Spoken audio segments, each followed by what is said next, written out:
ก็มีหนึ่งคนที่มันต้องเจ็บ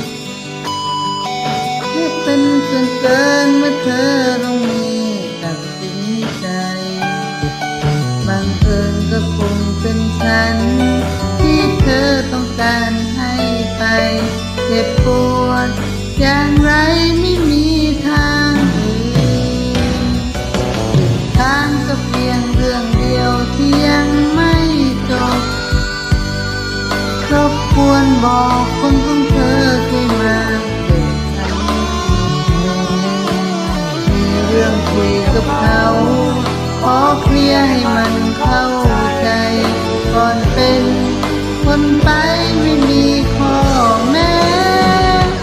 อย่าสั่งเสียสักคำก่อนไป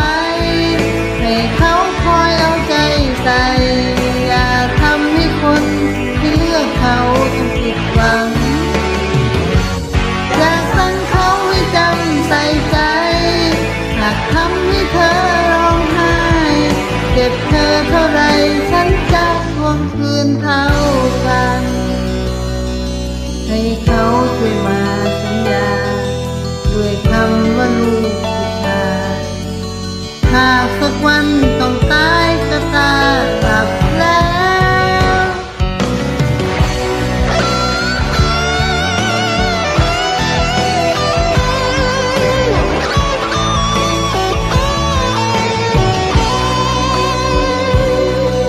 อีกทางก็เพียงเรื่องเดียวที่ยังไม่จบรบกวนบอกคนของเธอช่วยมาเจอฉันทีมีเรื่องคุยกับเขา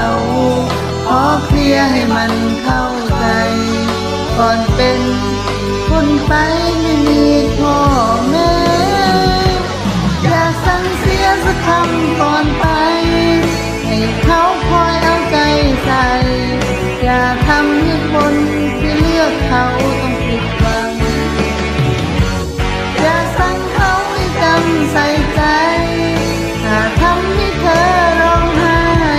เจ็บเธอเท่าไรฉันจะทวงคืนเข้าใจแค่อย่าสั่งเสียสักคำก่อนไปให้เขาคอยเอาใจใส่อย่าทำให้คน